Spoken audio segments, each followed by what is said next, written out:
What is going on, everybody? Happy Wednesday night here on the All About the Birds Weekly Report here on the AAT Sports Network. I, of course, am Chip at Chip for the Birds, joined by my co-hosts in crime, Mike at Rewind CEO and Johnny Uleka at Johnny U9322. Y'all, it is Eagles Jets week, which we say like once every 7 years. Unless it's the preseason, then it's once every year. Every year. We say it every year. Every year. We had to bring in like a top-notch guy. And what we were able to do is we brought in the brilliant Will Parkinson at Will PA11. He is the host and producer of Turn on the Jets podcast, and he is a former Townsend and Cortland football player. He played wide receiver and he played tight end. So he knows all about the passing game woes that we're going to be discussing in detail tonight. Will, thank you for joining us, my friend. Yeah, thanks for having me on, guys. I'm excited. It's a battle of basically the exact same uniforms and two of the most irrational, obnoxious fan bases in sports. So we'll have a great time. I like this guy already. He's in. We're good. But isn't it the Jets the reason that Jeffrey Lurie changed the colors? Was because and then we just changed them back to now looking the exact same. Like the jerseys during camp at that practice, those practices, I'm like, couldn't tell you what team's what. They're the same exact jerseys. And the thing is, the Jets are going all black this week. Dude, those all blacks are clean, and they're 3-0 during the day in those jerseys. At night, not so much. I think it's just the black jerseys, because the Eagles, when they had black uniforms or black uniform pieces, they're way better too, dominating as well. Yeah, no, they're fantastic. It looks great, especially in the green, white, and black. Like it looks nice. That's just.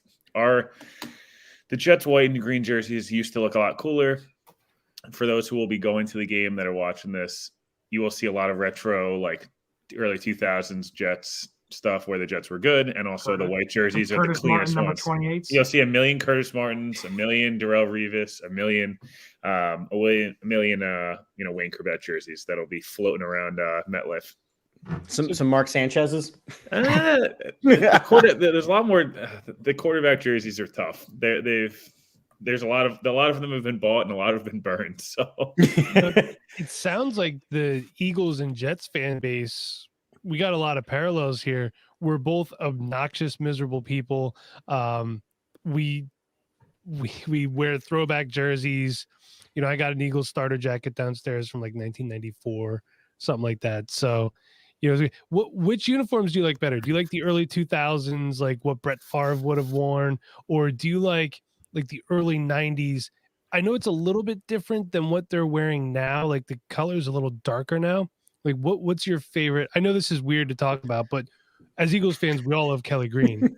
So like I have a ton of different Jets stuff. Obviously, I'll go get it in a minute. I have a cool like the Nas Jets like lit 90s jacket.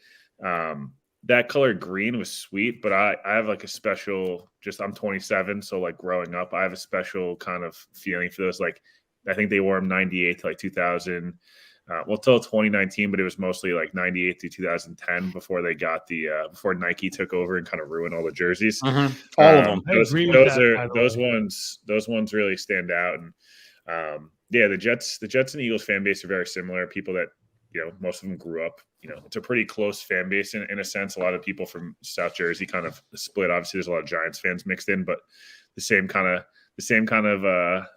scum goes both ways. And like you get the same people, but it's your quarterback sucks one week, the next week they're the best thing of all time. So it'll be an interesting crowd. It's going to be, no matter who it is, someone's going to be pissed off on Sunday. Well, I'm so glad that you led right in with the quarterback, because that was going to be my first question. So I just want to remind all of our wonderful listeners, we'll talk about the sponsors, we'll talk about all those great things, and you're going to hear this statistic multiple times over the next couple of days. But all time, the Philadelphia Eagles have never lost to the New York Jets. They are 11-0. I just want to sneak that in there, because I know Will presented the other side of it, saying that he's 0-11 all time. I like it our way. I mean, it works both ways, but I like it our way. Yeah, no, it's been ugly. It's probably the last Jets, other than 2015. The Jets had that really nice run there, back-to-back AFC title games. And then 2011 was the infamous, like, they choked at the end of the season. Everything kind of went downhill, and that huge blowout. Sanchez threw, I think, 2 picks, 2 fumbles, something of that nature. Santonio Holmes, like, early in the game, fumbles, and it was all downhill from there. And the Jets proceeded to lose, the next week in Miami, and the next week to the Giants, then Miami, and then ever since then they had 1 winning season. So things have not gone well when these two teams have played. 2 years ago, the Luke Falk-led Jets came into Philly. So it's one of those matchups that we unfortunately haven't really gotten a good Jets-Eagles matchup in a long time. No. But I'm kind of looking forward to it. It's, with this new 17 game schedule, we're going to see, some of these matchups more often, which I would love to see, Jets Giants every year and Eagles Steelers. I think, like, there should be some type of, that should be the 17th game, but that's a whole nother discussion, I guess. It should be that way. It's that college feel. I like that idea. I think that's a great idea. You have a battle of the California teams and the Texas team. I think that's actually, you're the first person to bring that idea up, and we're going to copyright it as part of our network. So no, you should. I mean, I'm sure the Eagles Steelers matchup obviously is probably the biggest NFC East battle. And it's like, you only get it once every 4 years. It kind of sucks. Well, to be honest with you, the Steelers fans hate us more than we hate them. For whatever reason, every Steelers fan I talk to, we hate the Eagles, whatever. And you know what we think? You're on the other side of the state. We don't give a shit. Seriously, you're in the AFC. Like, we really don't care. Like, I'm sure, Johnny, I'm sure, Chip, you guys probably feel the same way. Like, I nothing them. I cheer for the Steelers if they're not playing the Eagles. Like, they're Pennsylvania's other team to me. Steelers play the most boring brand of football. Yeah. Offensively, that Big Ben's done. I've been talking about this. He's been done. He's been done. But so we're kind of circling around the quarterback thing. I got to pick your brain a little bit, because the Jets go out and they get who they think their guy is, and Zach Wilson, who I personally was never high on. I thought he played mediocre at BYU. You were high on him? I like Zach Wilson a lot, yeah. All right. Well, we'll discuss that. We'll discuss that then. I never thought he was very good, and so far he has not shown himself to be a great professional. He's also dealing with a lot of injuries, to the point of there's been a little bit of a quarterback controversy in New York with the Mike Whites, the Josh Johnsons, and the Joe Flaccos, all in the QB room. So what's going on with the Jets? I'm just going to start with that. What's going on with the Jets, and especially in the quarterback situation? And you officially have the floor. Yeah, no, look, the Jets have been all in on Zach Wilson for a long time. They I think pretty much midway through last year, get to December, like, it was going to be Zach Wilson or Justin Fields. I think Zach Wilson was the right pick at 2, based on what the Jets were looking for. All the quarterbacks coming out of the draft, the Jets are running that Shanahan-style offense. Zach Wilson fit it better than any quarterback. In my opinion, anyone I've had on my show has said the same. The big playability is there. The physical gifts, he has as many physical gifts as anybody. The issue has just been a couple different things. One, throwing the ball short has been Zach Wilson's downfall this year. Like, it's almost like there's a couple plays, and Eagles fans, I'm sure can go watch this. It's pretty clear. Like, he'll throw the ball 500 miles an hour on a throw that needs 5 miles an hour. That's something that, like, one of the biggest keys, honestly, for Sunday is just how Zach Wilson continues to adjust and build off of each start. And he's had some of those wow plays. The Tennessee game, Rookie of the Week, he was fantastic. I mean, the throws, the Corey Davis one, the one that he throws to Keelan Cole on a corner route, it's like those throws that 5-6 guys can make in the NFL. But then you have interceptions or just kind of brain farts of a sense of just this, like, trying to do too much. So there's no quarterback controversy. It was the Mike White thing was exciting for a little bit, but there was no serious talk of, like, him really. You just can't, like, as a coach, and I think this is around the league. They couldn't be like Mike White can't earn his job if he kept playing well. You guys have been through the fulls, the full stuff in the past. And I mean, we have Gardner Minshew right now. We're literally living it again. I'm excited. Whatever. This is probably a hot take, and I don't know if people are going to like this, but I'm happier Jalen Hurts. I think Jalen Hurts playing this weekend injured is better for the Jets than Gardner Minshew, who tore them up 2 years ago. Like, I'd rather not see Gardner Minshew because for some reason against the Jets, he is, like, very good. put him in. And if that's the case, then get him in there. No, but the Zach Wilson thing is the Jets quarterback thing has been weird. Like 4 weeks with a backup, and they were the best offense in football.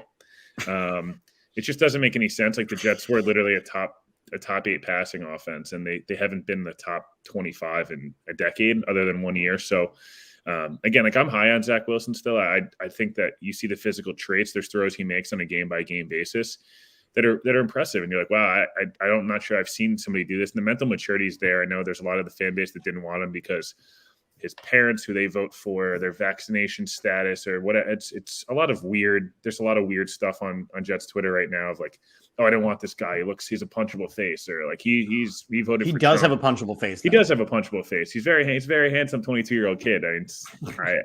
I get it, but at the same time, it's not a lot of like, I don't like Zach Wilson the person. It's like just like weird. It's like he's your franchise guy 6 games in. Why are we already doing this? It's all the intangibles, and you're actually seeing a lot more. So it used to be more like with basketball and things like that, but you're seeing a lot more of in the NFL these parents over speaking. You're seeing it with Odell Beckham. You're seeing it with Nick Chubb, and now up in Philly, you're seeing it with Monte Rager, Jalen's dad. So it's.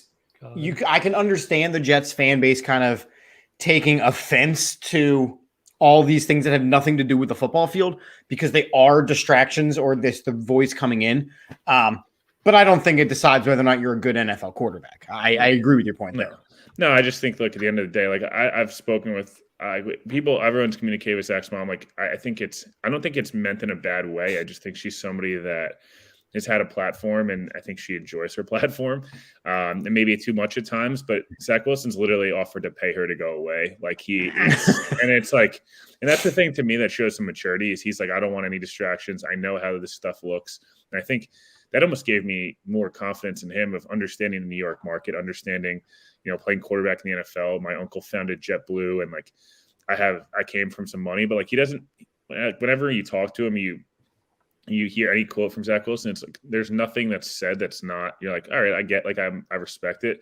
I won't hit on that. I'll leave, but at the end of the show, I'll leave my Carson Wentz take, which is not a fan. But not at all. But the Zach Wilson stuff. Look, I think he needs to show a little bit more over the next 6 to 7, the last 6 games. I think there's no question about that. I think he's a guy that, again, has shown a little bit, but it's been like 7 good quarters and a lot of other really bad football. Even the interception, which got memed into oblivion, which and it should have from that TV copy this past week, and fans probably saw it all over NFL Twitter. And on tape, like it wasn't actually that stupid. Like the running back literally turned around and like made him look bad. But again, why not just slide, take the 4 yards? It's 3rd and 17, the first quarter. You're backed up in your own end zone. There's just no need to do it. And I'd like to see him this week. Darius Slay's not a guy you need to like test. Like there's no, unless you feel 100% open, just just eat it and like live for another day. That's what rookie quarterbacks don't do enough. And I think that's why you see guys like Trevor Lawrence, Justin Fields, and Zach Wilson struggle a bunch. So, looking at this Jets offense, I'll stick with the offensive side of the ball right here. And, looking at Michael Carter is, the running back is on IR. And you look at the running back situation, Tevin Coleman, Ty Johnson, I know, LaMichael P. Ryan, and then they had Austin Walter. He played last week. But looking at the Eagles defense, after getting T.J. Edwards in the rotation, playing a lot more, the Eagles run defense has been very good. And they've basically rose up about, I think it was like 8 or 9 spots in terms of where they're at per game. Now, it's one strong suit, plus their defensive line's a strong suit. How do you think the Jets now, if they're not able to run the ball, to have to rely on, Zach Wilson to pass it? Is that something the Eagles need to do, to rely on Zach Wilson to try and beat them with his arm? Yeah, the Jets have been, the last couple of weeks have run the ball much better. But overall this year, like they've been pretty poor running the ball. Week 2, they ran the ball great, but the Zach Wilson struggled a bunch early, and they got down in New England, who we've all seen now is, much as I think everyone hates to admit, they look great, defensively especially. So. Yeah. The Jets they've run the ball better. They ran the ball really well against Houston last week. I think it was nice that the Jets got a win in spite of their quarterback. It's something that they've not been able to do over the last couple of years. Is like if the quarterback doesn't play well, it's an automatic loss. And Houston is a mess, obviously. But you can make the same argument that the Jets were a mess going into last week. So I think from a Jets perspective, like they just want to be able to functionally run the ball in short yardage and early on first down. Like they're not a team they want to pound the rock, and like that's something going forward I think they'd like to develop. But Michael Carter not playing it is a huge loss for the Jets. Tevin Coleman, I think everyone's familiar around the league. He's got some flashes. Other times, he's just kind of another guy. Austin Walter's kind of exciting. Practice squad guy comes up. It looks pretty explosive. It was nice to see. It's kind of a cool story with his dad, I believe, as well. And then Ty Johnson's a guy who's got good speed. He catches the ball in the backfield well. He's a guy that in the Jets wins has looked good. I think the Eagles are going to need to tackle him in the open field. Against Cincinnati, they just didn't do that. And there's a lot of 3rd and 10 checkdowns he just took for 12 yards. Or, 2nd and 5, they dumped the ball in the backfield. He's able to took 125 yards to the house. So the Jets are meant to throw the ball this year, which is weird. Just like going into the year, I thought they were going to run the ball, be explosive on offense, but it'd take a while. They throw the ball a ton. I think they're like 7th or 8th in attempts. They're 9th or 10th in yards. Like they're willing to throw the ball and throw it 50 times.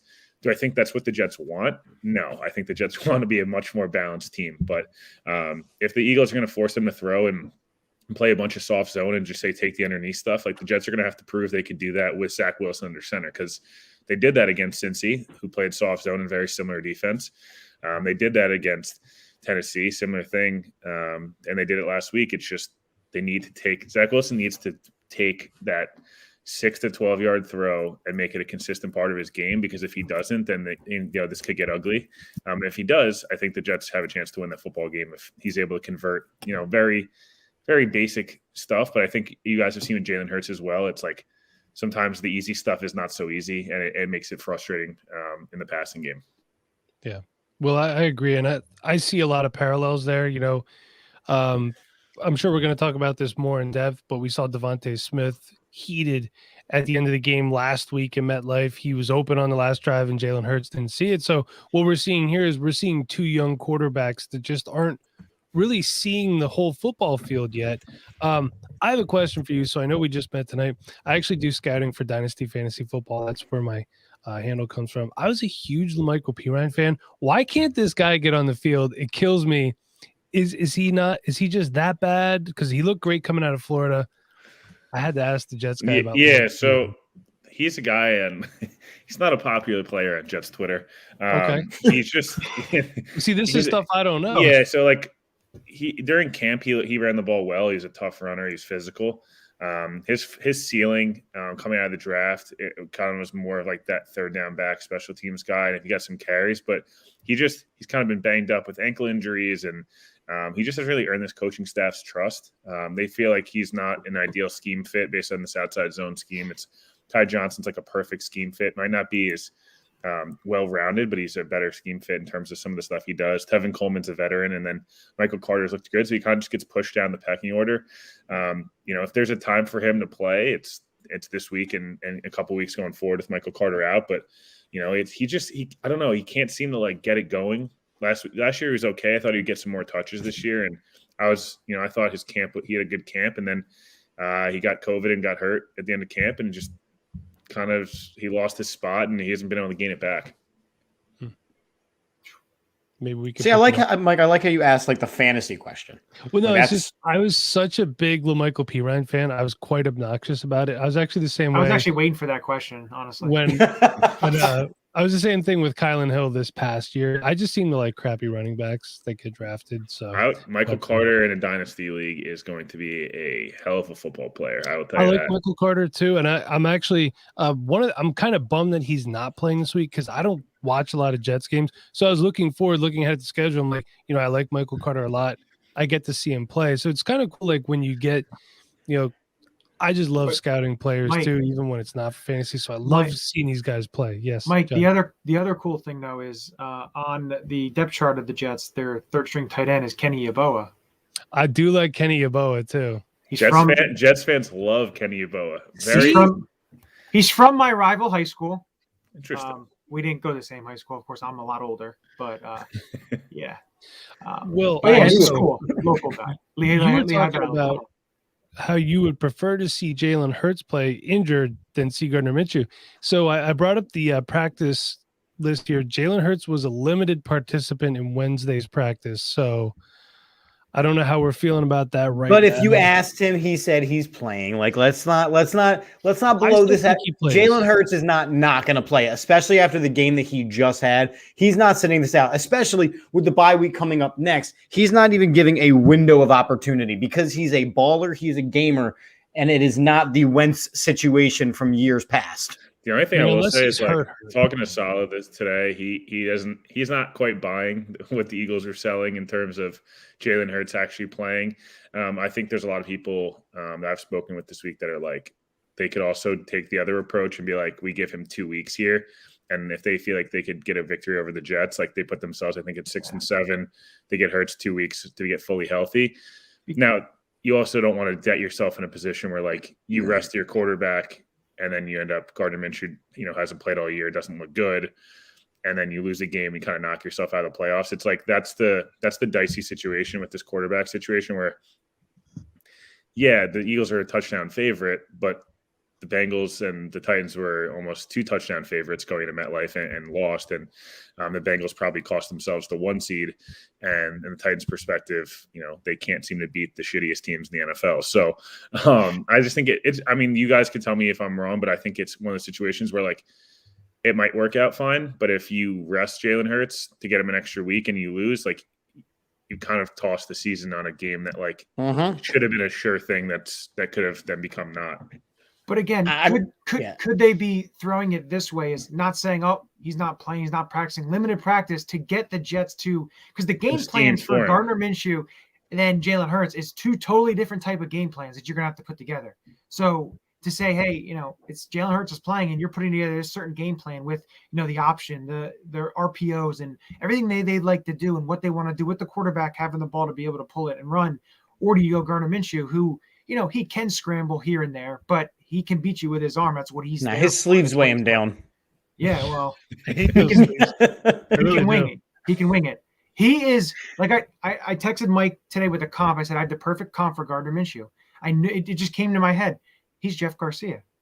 Jeff Garcia, who can. I like Jeff Garcia though. You can't be doing that. It was awesome. I'm just saying. There's my. He's comp. Sam Bradford. Can I just say this? Also, Gardner Minshew does have the highest quarterback rating on the Eagles. Oh my God! I need to bring that up. Chip, I think that you're not a Gardner fan.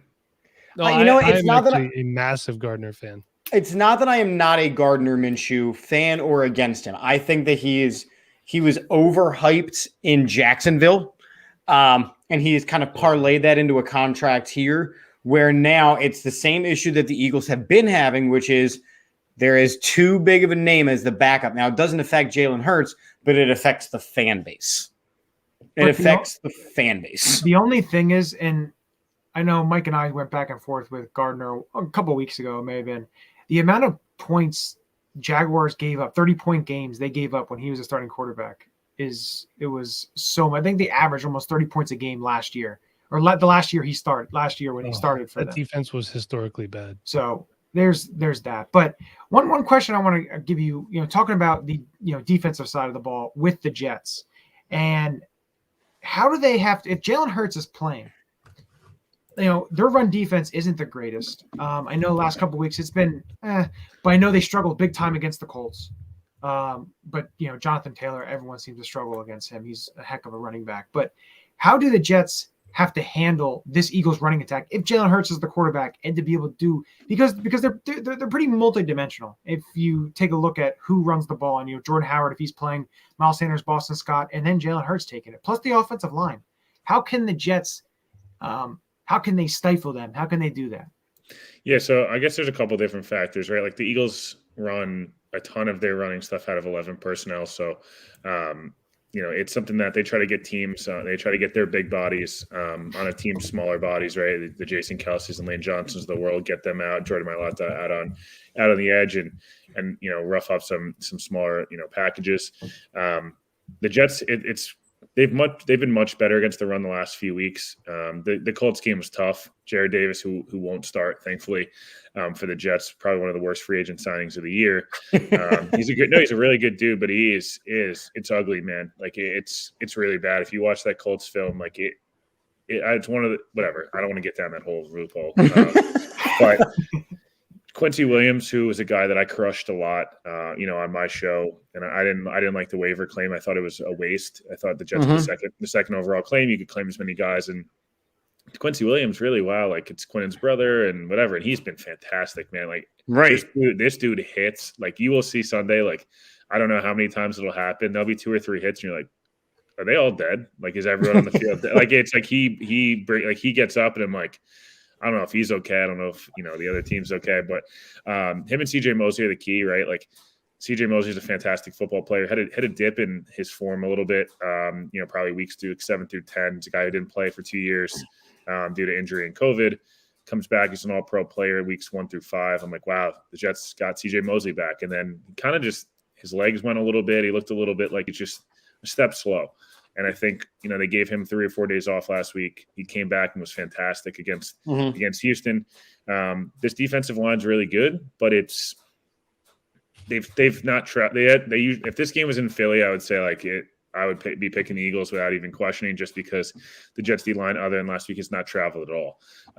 They did travel last week. It's why they won, in my opinion. And I think this week, at home, they've been pretty good defensively, especially from a D-line perspective. They lose gap integrity a lot. They're really aggressive, which is really good. And it's like, if the Eagles try to drop back and throw it 40 times, which I know they're not going to, but that Dallas game comes to mind. Like, if they get, they will. That's what. Yeah. That's why we lost this week. That's why we lost in MetLife. Yeah. If they get in that mode, I think it favors the Jets heavily. If the Eagles just pound the rock consistently and say, like, we're going to wait for Zach Wilson to turn the ball over, the Jets to kind of sputter on offense and take advantage of short fields, like, the Eagles should win comfortably. If they try to throw it 40, 50 times, and the Jets don't have like elite corners or elite safeties and all this stuff, but they've got their schemes going to protect them. And it's like, you don't want CJ Mosley to ruin the game, or you don't want Quinn Williams or John Franklin Myers. Like, you want to put these guys in conflict. The Jets have 2, we'll see if they play, but Foley Fatukasi, who's their 3-tech defensive tackle, and then Sheldon Rankins, who's been fantastic in both the run and pass game. Like, they both didn't practice today. If they don't practice tomorrow, I would just run the ball 75 times, because the Jets, Nate Shepard, who's the Jets backup defensive tackle, will get pushed around, and he will get a roughing the passer call, similar to Derek Barnett. So those are, I would just say, like, defensively, it's going to be, you got to keep the Eagles at a 3rd and short, and you have got to make Jalen Hurts beat you through the air, as opposed to, like, if he starts running for 140, and Jordan Howard gets cooking a little bit, Miles Sanders, like, you're going to put yourself in a terrible situation. So I know that the Jets are one of these franchises that have been pretty quick on the trigger when it comes to the head coach. And there's a couple franchises in the NFL right now who it's like, you get a year and a half, and then you're like, nope, we understand you were rebuilding, but you're gone. Do you guys have your head coach of the future? I think so. I think that he's gotten better week over week. I think he struggled early, but I think this was a year that, like, they didn't want to struggle. They want to win. I think that's not like they're not tanking anymore, but I think they know they're a year or 2 away. I think they're a good free agency class away. I think Joe Douglas has been really good at everything but free agency. As Eagles fans know, like, he helped Howie build that Super Bowl team, and something that Howie's kind of the free agency guy. Like, he's all contracts, all free agency, and, like, Douglas in the draft and stuff. And you've seen the Eagles drafts plummet, frankly, since Joe Douglas left. But I think that partnership is, Saleh, Wilson, and Douglas has got, they're kind of all attached to the hip, and they've got 2 or 3 years here to figure it out. I would like to see them get 3 years, frankly, just because they've been such a quick trigger, as you mentioned. It's 1, 2, 3 years with the coach, 1 or 2, years with the quarterback. I'd like to see them get a full 3 years and see what happens at the end of 2023 if you reevaluate and see what you have from there. But I like Saleh a lot. I think he's definitely learning and he's done some good and some bad, frankly. Like, some of these games have been ugly and they've gotten blown out, and he's looked awful. And there's other games where I'm like, you see it and you're like, so that's where, for me, it's just tough with a coach, because it's like some of the guys on this roster will likely not be in the NFL next year, or will be on practice squads that are getting legitimate reps. But at the same time, they still should be able to win between 4 and 6 games with, their quarterback missed a month, hasn't played well and stuff like that. So yeah, no, I'm a fan of Saleh. I frankly, for your guys' head coach, I was very skeptical. I'm still somewhat skeptical, but I'm much more confident in Sirianni in week 13 than I did week 1. Same. I think that's all of us. Yeah. We have a couple really cool things that were in the comment box. So I want to bring it up. Adam, one of our best people who comments, would like to know, Will, do you have a favorite player or moment all time for the Jets? I'll go with some basic ones just because, I don't want to get too down into much of a loophole, but Keyshawn Johnson's my favorite player of all time. Don't ask me why. I got a poster when I was 3 years old, whatever. Favorite Jet, though, over the last 20 years is probably Darrelle Revis. I just think he's probably the best Jet of all time, if not Curtis Morton and Joe Namath. And I think he's the best corner of all time. He was part of a lot of the success that the Jets have had. In that 2010, AFC divisional, that AFC playoffs, 2009, 2010, beating Peyton, Philip Rivers, Carson Palmer, and Brady all on the road in a 2-year span. And while it almost, they were a play away from beating Big Ben, Brady, and Peyton in one playoffs. Obviously didn't end perfect, but that memory sticks out. It's just like they were a top 3 franchise in football for 2.5 years, and it was pretty damn cool. So you miss Rex Ryan. Got it. No, I didn't say that. I read between the lines. You miss Rex Ryan and Mark Sanchez and the butt fumble. You missed it all. We got it. That's Thanksgiving's not a good time for Jets. Nah. And it's funny that Richard, Will already kind of answered this. Now the Jets are not drafting another quarterback. They're giving, Darnold. They drafted. They gave him plenty of opportunities, and he's, even when he went to Carolina, he struggled. They're going to stick with Wilson for a while. And then Javier saying, the Jets need to get it together quick. That division thought that it would be wide open with the Patriots starting from 0 with the quarterback. And, now the Patriots look like they haven't missed much. Yeah, the AFC East is kind of respectfully the direct opposite, I feel like, of the NFC. So there's a lot of uncertainty with the NFC East of they very easily could see 3 of the 4 teams have a different quarterback, in 6 months. Mm-hmm. The AFC East is kind of those guys are going to be there for a long time. They're all under 25 years old. The Deshaun Watson, and Tua stuff that seems to kind of have quieted now. And Deshaun will probably end up in Carolina, or Denver, or something like that. Maybe he ends up in Philly, frankly. The AFC East is.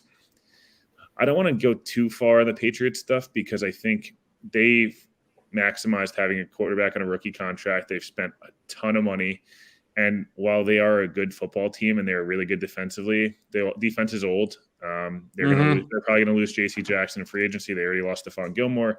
And they're obviously always well coached, but I don't know that this Patriots version of it's not going to be some dynasty. This is just, having it's a good football team, right? It's a good football team. I don't think it's a special football team. I think Buffalo is a really good football team, but I also think they're going to have to start paying guys as well. And you're seeing now Josh Allen, and that's usually when it's kind of make or break for some of these teams. Miami has already paid everybody, and now they've got to retool that offensive line. The Jets could very easily compete next year in the AFC East, but they have got to nail probably 2 or 3 good guys in free agency, and then they'll have 4 top 40 picks. And if you nail those, you're in a really good spot. Now everyone's the Jets are really up and coming, but until you nail those, they're the fourth dog in the AFC East right now. Unfortunately, closer Miami, but it's still Miami in third, Buffalo one in the New England too, at least in my opinion. So my favorite player right now for the Jets has to be, he's a rookie from Florida State, Hamza Nasirildeen. One, I love the name. 2, I don't know.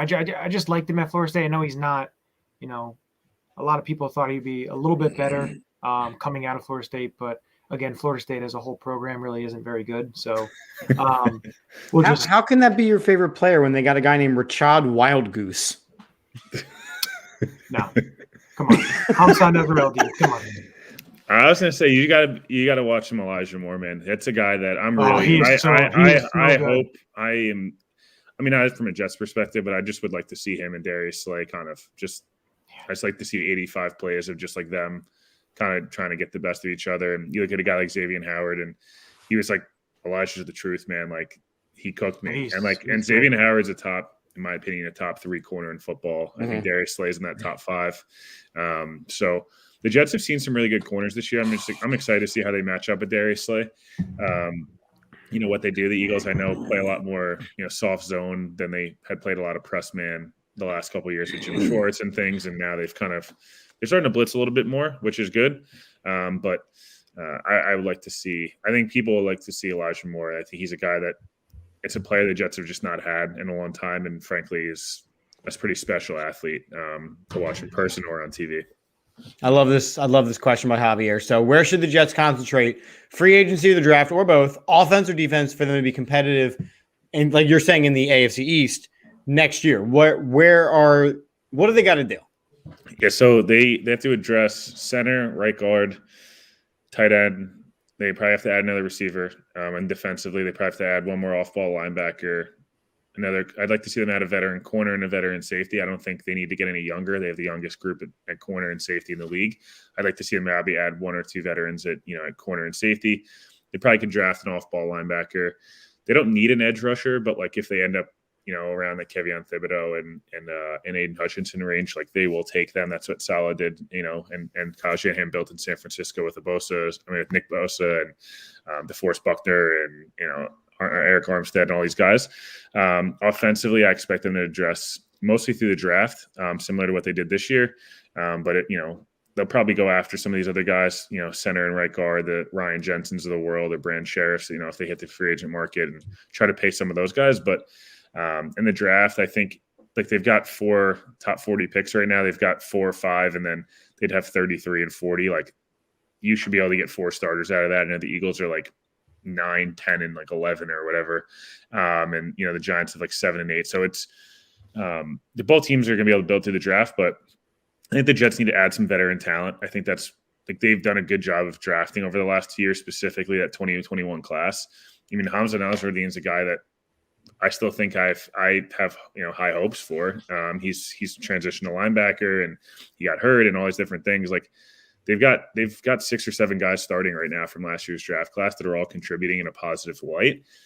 Their veterans are kind of Marcus May and CJ Mosley and that kind of Corey Davis, and like that's it. There's no other like veterans that are like really contributing. So I'm in Sheldon Rankins as well, but like I mentioned, he's a guy that might not play this week. So they need to add top tier talent. That's something that again, that Eagles Super Bowl team, if you look at it and that couple year run, a lot of it was built through the draft, but there was a lot of also like guys that got brought in that they paid big money to, and then they nailed them. And that's why they were able to mix that veteran and veteran. You got to mix young guys and veterans. It can't be all vets and it can't be all young guys. And I guess it can be. I mean, even like the Bucs, right? It was a lot of vets, but like the biggest plays in the Super Bowl, the guys with Devin White's knee, Winfields and those guys still, made a bunch of great plays. The Godwins, the homegrown talent. So it's both of them are important. And I think sometimes we lose sight of that. You're like, you only can build through the draft. Like that's not true because it takes too long. And then, these guys, you have to pay them and they lose them.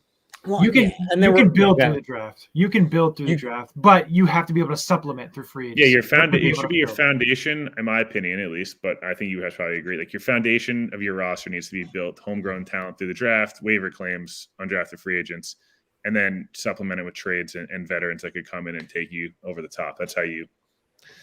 Yeah, I mean, you saw a couple teams with Washington, throwing money at every free agent possible. And you saw and then the dream team in Philly was what I was going to say. Oh God, had to go there. Didn't part 1 and 2. Well, listen, we brought up the butt fumble. The dream team was only fair. Don't worry. The dream team part 2 is the LA Rams. Yeah, well, true. So, that team has done nothing. Matthew Stafford's record against teams that are over 500. He's like 9-70 or something like that. He's not used to it. He played for the Lions.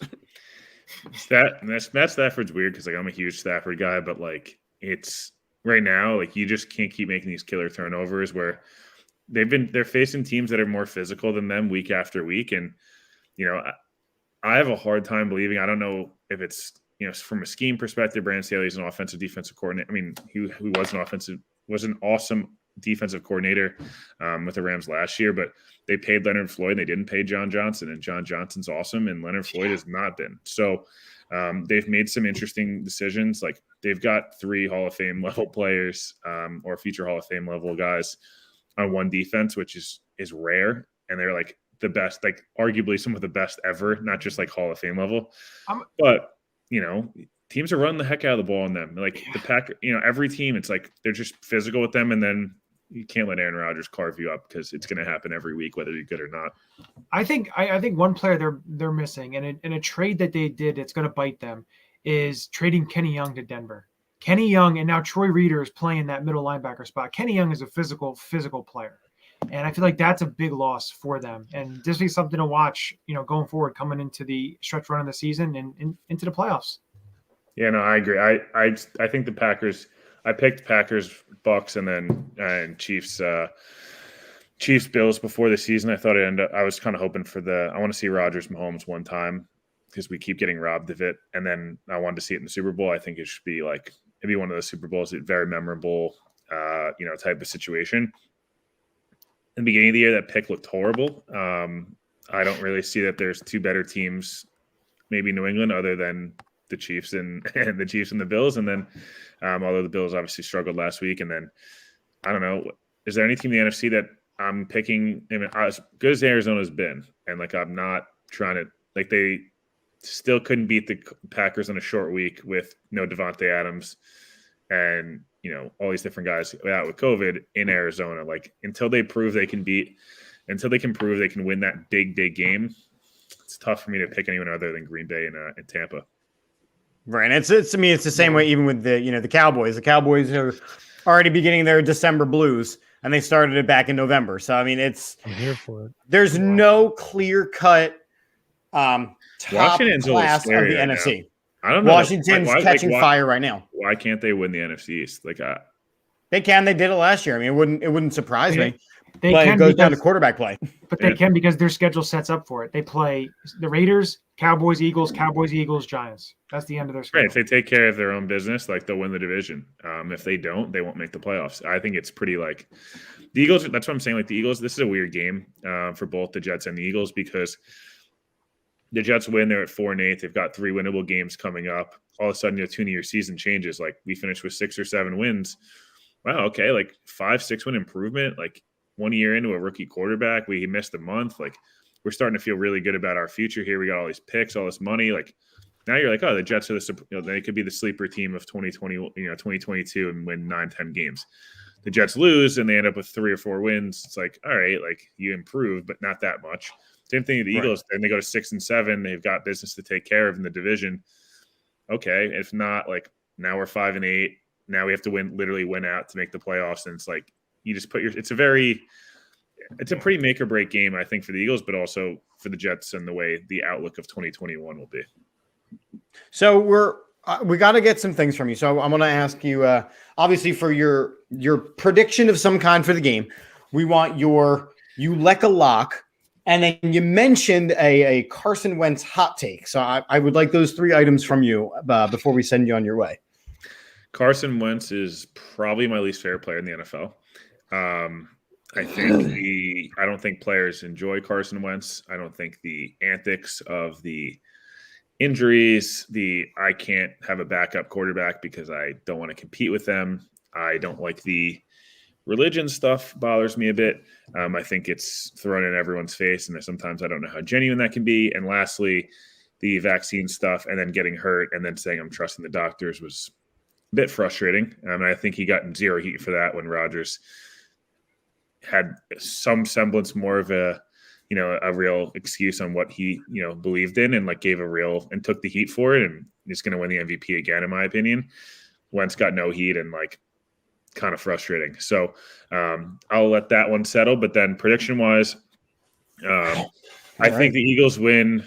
I think the Eagles win 27-20. I think it'll be a close game, but I think it'll be one of those Eagles are up 27-13 or 20-13, ice the game with a touchdown. The Jets score with a minute left and, cover or get close to covering. And then lock of the week.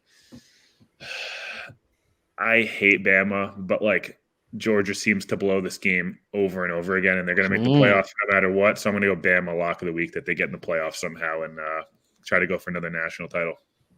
I hope not. Wow, those are all pretty. This is the first time a guest has picked the non-team that he's representing, I guess you could say. The first time.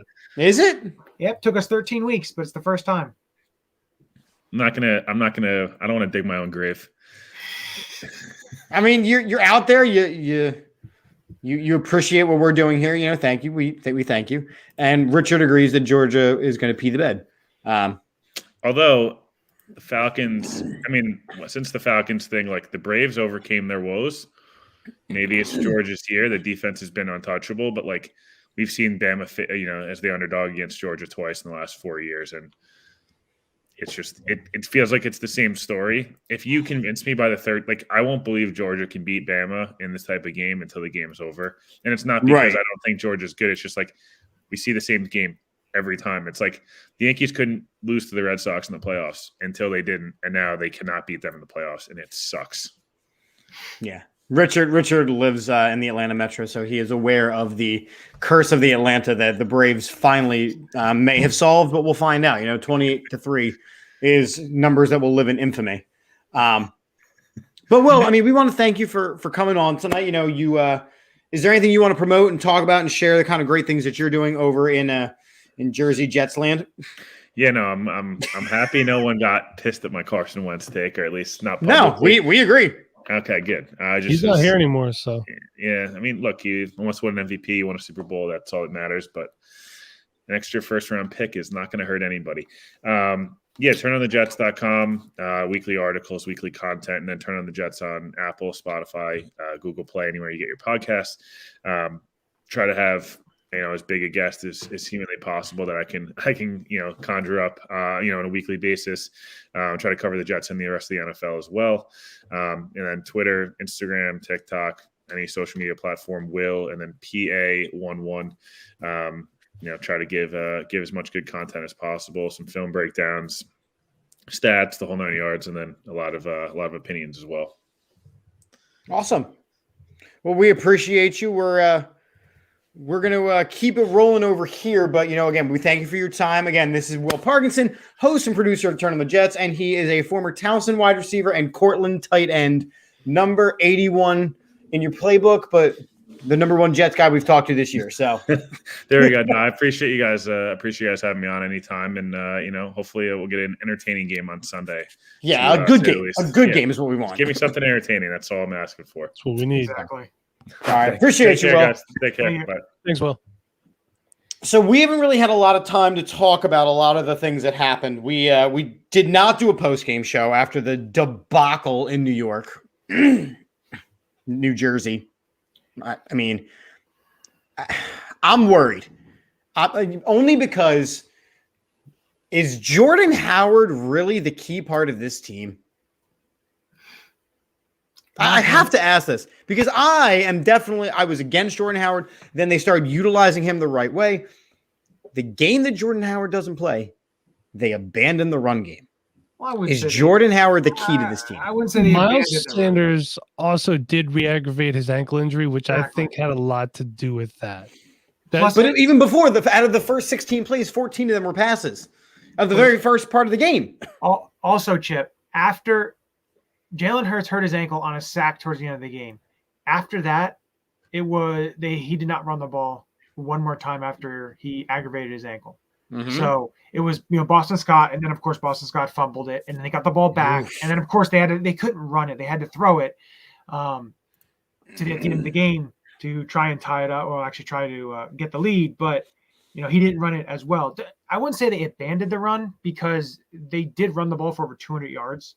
I know it was, I think 30 runs or 31 passes, something along the lines of that. It's a frustrating game because the Giants just aren't very good. And when you turn the ball over 4 times and yet you still have a chance to win at the end and you lose by 6 points, you beat yourself.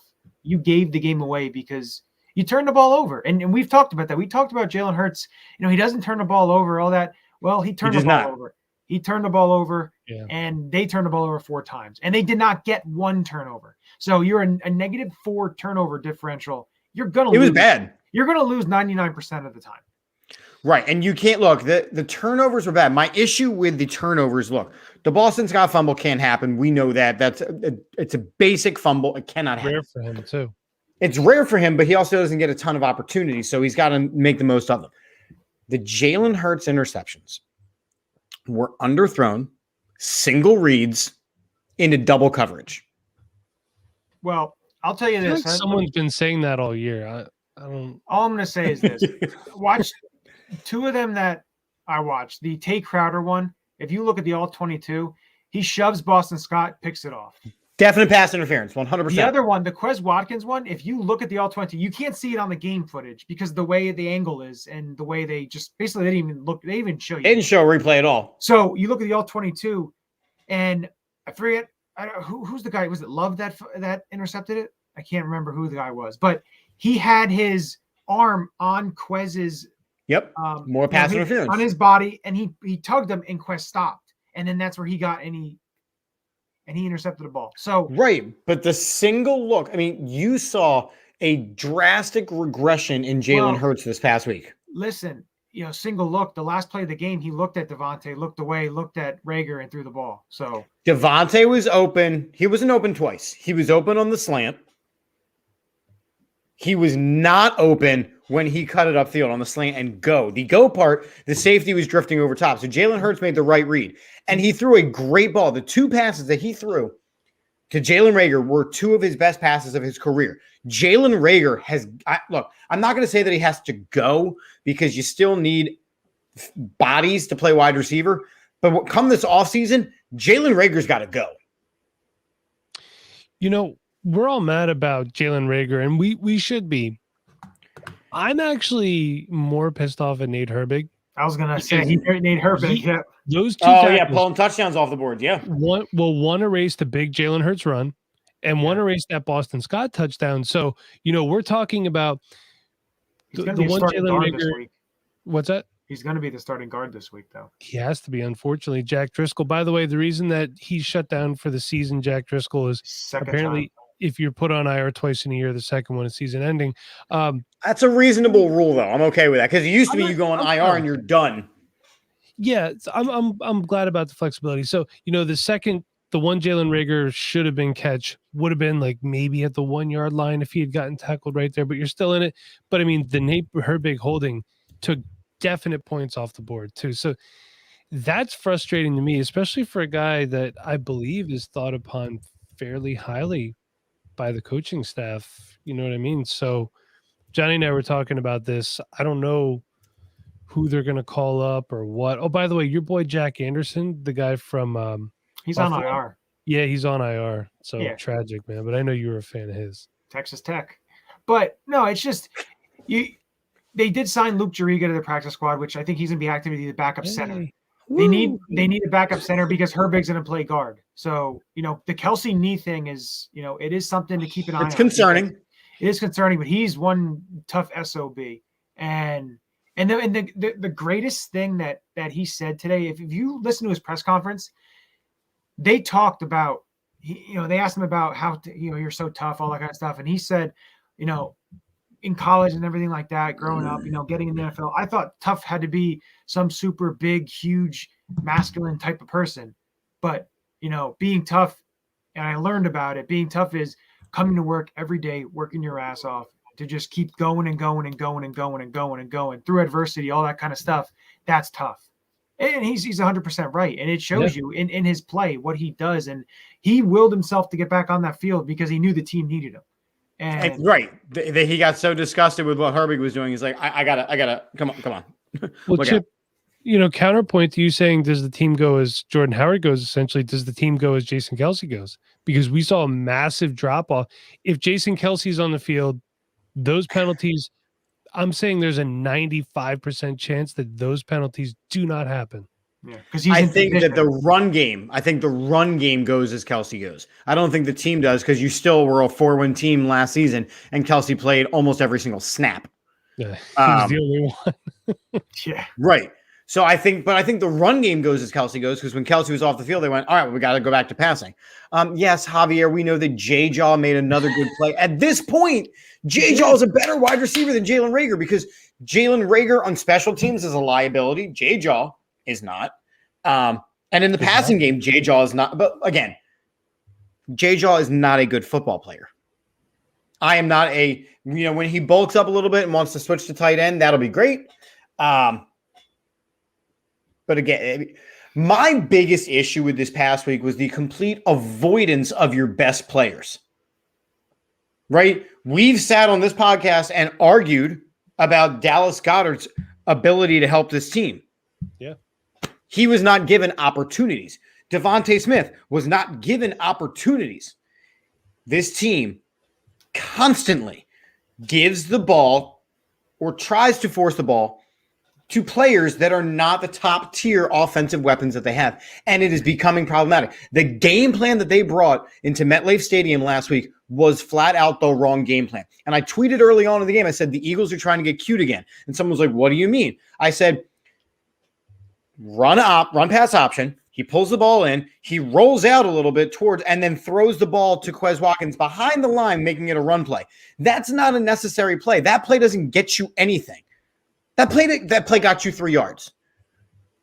That play got you 3 yards. That is overthinking. That is being too cute. And I had a problem with the way they were doing things. I think the biggest thing with them is the way they need to run the offense, especially with Jalen Hurts, is you need to be getting positive yardage on first and second down. You need to have manageable third down. They had way too many, third downs that were 7, 8, 9, 10 yards. You can't be doing that, because then you're forcing him to just pass it. Because you look at it this way, if you're 3rd and 3, 3rd and 4, you have so many different things you can do. You can hand the ball off and get 4 yards. You can pull it and have Jalen run for 4 yards. You can throw the ball for 4. There's so many different things you can do. And the other thing that I saw that I wanted to bring up was when Jalen Reagor caught the ball on the 2-yard line, and a lot of people were, complaining on how come Jalen Hurts isn't just lining up under center and just handing it off. That's what they should do at the goal line. I'm going to say that's not 100% we don't have a fullback. That's for starters. But no, that's not 100% true, because now what they did was just have Jalen just run straight forward. That's stupid. What they should have done is have the running back to be able to do the option, because then the defense has to rely on 3 different things to try and defend, whether it's the running back getting the ball, whether it's Jalen getting the ball, taking it and running it, or whether it's Jalen throwing the ball. And that's something that a lot of people, I don't think, understands when they look at the offense and how it's run and how they want to run the offense. Basically, if you take a look at a team like the Baltimore Ravens, do the same thing. You want to have backs in the backfield and on shotgun, because it gives you 3 different things for the defense to, try to look for. And who are they going to go after? Because if you're under center, you don't really have to worry. Okay, yeah, if he fakes it. But again, there's a lot of time that's going if you're rushing more than there's offensive linemen. So I think the goal line, basically, if he's under center and you're handing off, you're handing off. They're just keying on one thing.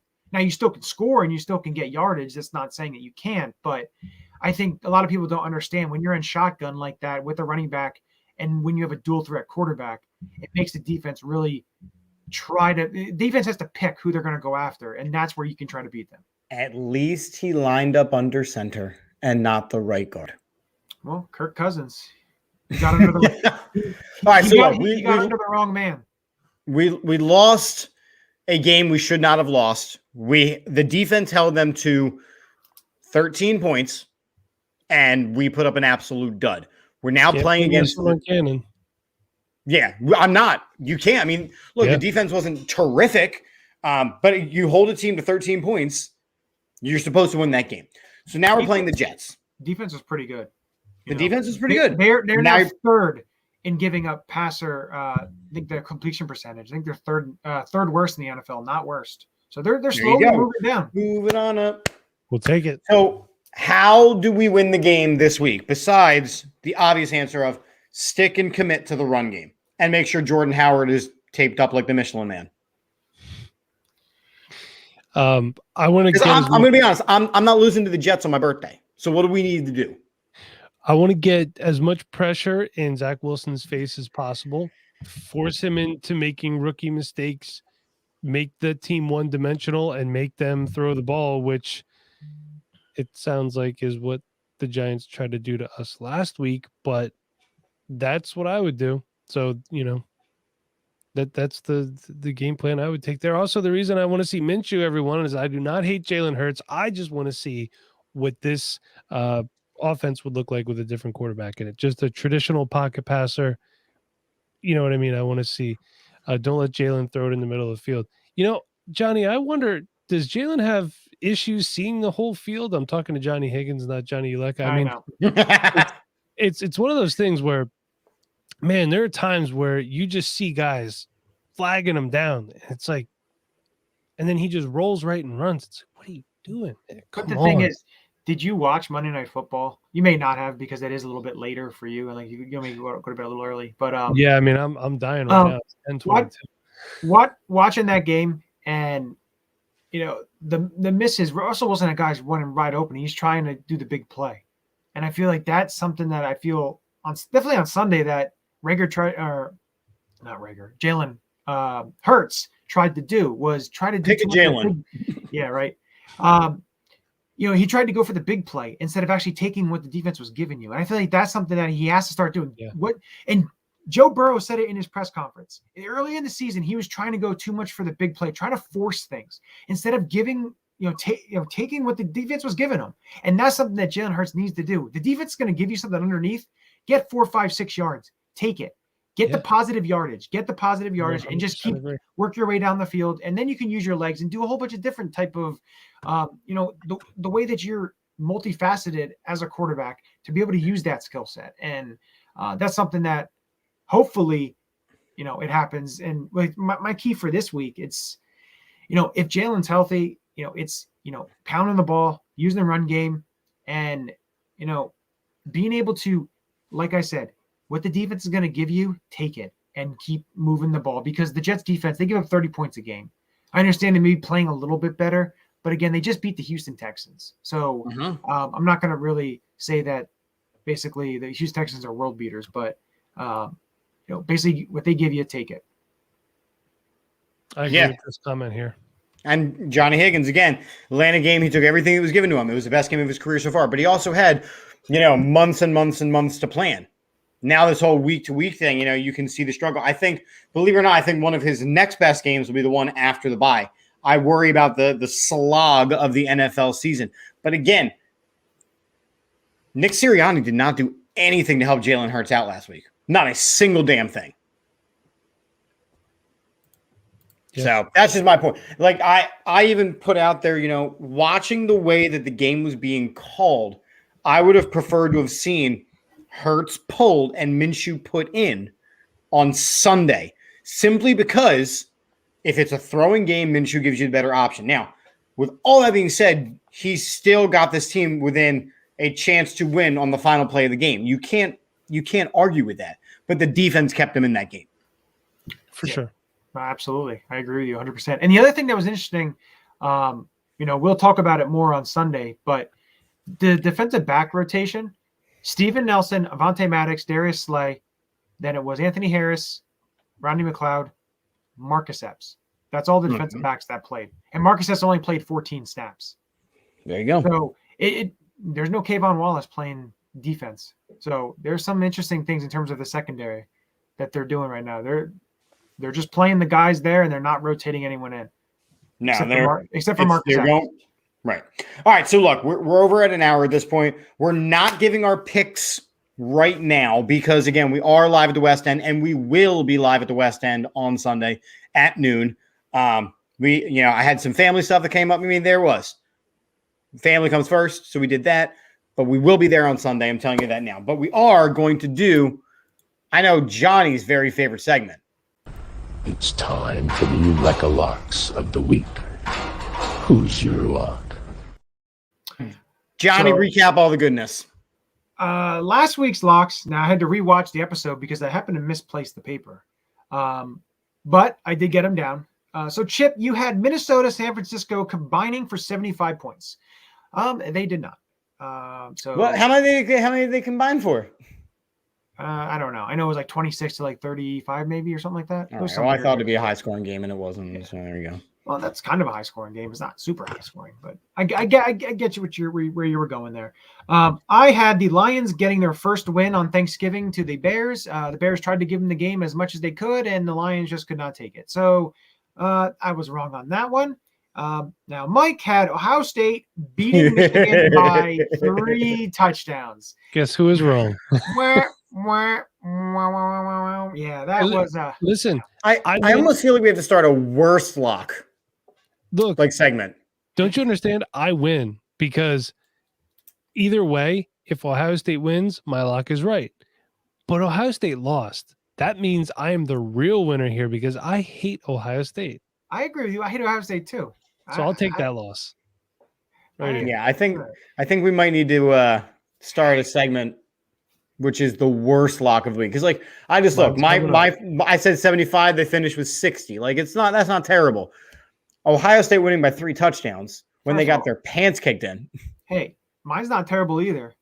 The Bears won on a last-second field goal. That's what I'm saying. So, Mike, you get the official Call a Locksmith Award. All right. You going to make a trophy for that or what? No, it's just going to be a straight up like clicking lock, but we're not going to give you the combination. Okay. That works. Spring handcuffs and throw the. Oh, I saw Johnny. I don't know what how you fill your time. I was just saying handcuffs and throw the key away, but you just went all off the rails there. But all right. So the Eureka locks, Mike. I think you have to go first. Yeah, worst lock goes first. Okay. Yeah, worst lock goes first. There's your trophy. All right, you ready? This is a lock that every Eagles fan is going to hope comes true, but the New Orleans Saints with Taysom Hill leading the charge beat the Dallas Cowboys on Thursday night, keeping the Eagles division hopes alive. Not a chance. It's possible, man. It's in New Orleans. Right up until kickoff. Well, Ben McAdoo, who's like a senior assistant, is going to be taking a coaching role tomorrow night. So. I know, which is actually the only reason why. Actually, I think that's going to help them. The fact that McCarthy's not doing the coaching. And Dan Quinn is going to be the head coach. Makes it even better. Cowboys are winning that game. Cowboys are winning that game. Go ahead, Chip. What is your lock? So I have a couple that I was really, really torn on. Like I was looking at that Patriots-Bills game, which all of a sudden is like a legitimate matchup. I'm looking at I think I'm going to take an easy one. All right, I'm going with an easy one. I am going to the Cardinals-Bears game. I'm going to the Cardinals-Bears game. If you just say Cardinals win, I'm driving to your house and slapping you. No, but the Cardinals are going to win. Okay. They're going to win. But by 2 touchdowns. You took the safe. 3 touchdowns. 3 touchdowns. You took the nice lit highway. You didn't go the back roads in the forest with no 3 touchdowns. No laser signage at all. Only because the Cardinals at this point are getting players back, and the Bears are like, where is the field? So 3 touchdowns. I could put 3 touchdowns. 3 touchdowns. 2.5 touchdowns. That's just say 17 points. 17 points. There you go. I'll put 17. 16 points. Make it I'm right. 17. It's done. It's done. Dear, 17 points. It's done. All righty. So more. Shut up. All righty. So looking at these games, I'm gonna go with. Now this lock's gonna be kind of stupid. It's probably not gonna happen, but I don't know. I just have a weird feeling that the Broncos are going to pick off Patrick Mahomes 2 times and sack him 4 times. Oh, the double lock. The double lock. I don't know. I don't know what it is. I have some faith in the Broncos. Maybe it's because I picked them that I'm just hoping they win so I don't look as bad as I have when picking these locks, but that's what I'm going to go. Great. That's what I'm going to go with. I'm going to go with that. 2 INTs and 4 sacks on Patty Mahomes. All right. So there is in the week-to-week picks, we got ourselves a situation. I've been leading most of the season, and I had a terrible week last week. I was 6-9 last week, which was by far the worst. I mean, Johnny, you were 7-8. But I will tell you now that the difference between first place and last place is 2 games. Yeah. JB took the lead. He's 112 and 68. You and Jeff are 111 and 69, and I'm 110 and 70. So it is very close. It is on. It is on. So lots of good things going on. Let's talk about the sponsors. We'll talk about the West End, and then we will wrap it on up. So a lot of great sponsors, and they're all located up in the show description. So we have Statement Games, a fun free twist on fantasy sports. Make sure that you are checking them on out. The AATSportsNetwork.com/shop. Make sure you are supporting small businesses. We be a small business. We appreciate you. Symbol, a stock market for sports. Symbol.com. Use promo code AAT Sports when you sign up. La Terrain Luxury Watches. Use the code AATBirds at checkout for 10% off. Funk Brewing, the official brewery of AAT Sports Network. And last but certainly not least, Manscaped.com is partnered with AATBirds. Use the code AATBirds for 20% off and free shipping at checkout. We are live at the West End this week at noon, so make sure you come hang out. It is officially my birthday on Sunday. I am actually a December 5th kid, so come and enjoy and party and have a shindig with the AAT Birds team. Adam, I appreciate you. Thank you, sir. He's going to be at the West End. He even put a lock in. He said the Vikings will beat the Lions by 3 touchdowns. I think that you're being generous because the Lions are real bad. Gentlemen, anything else you got to say? No, just, I'm going to enjoy this weekend. Hopefully get a good W and, be there at the West End to talk all Eagle football. Come on. Do have one thing to say. If Gardner Minshew starts and you follow me on Twitter, mute me because I will be even more obnoxious than normal. I promise. That's my lock of the week. Here we go. How about this? This is going to be a bit. If we know that Gardner Minshew is going to be starting, I think you need to get like a Minshew Mania headband and wear it or something. Well, I have the Gardner Minshew T-shirt. Well, might as well put that underneath your sweatshirt just in case. All right. I don't know if my wife can hear this because this will really bug her, right? So my November's officially over, so I can do something with the beard. If we find out before Sunday morning that Minshew is starting, I thought you were going to say something else, but okay. I will Minshew Mania it for the show. I will look straight up like Hulk Hogan. There we go. I love it. I like that. We have to find out before I leave for the West End, though, on Sunday. But listen, though, we have to try to figure something out. Well, of course, you'll have to know before that, but you need some aviator sunglasses, though, too. I got them. Come on, brother. I got it. I got aviators and their prescription because I'm cool like that. I'm not cool at all. I know. On that note, I'm Chip. Time to wrap. That's Johnny. That's Mike. That's Mike over there. See? Mike, who's been working out lately. I'm on it. I'm aware. I know what's going on. Thanks for tuning in. Thanks to Will for joining us.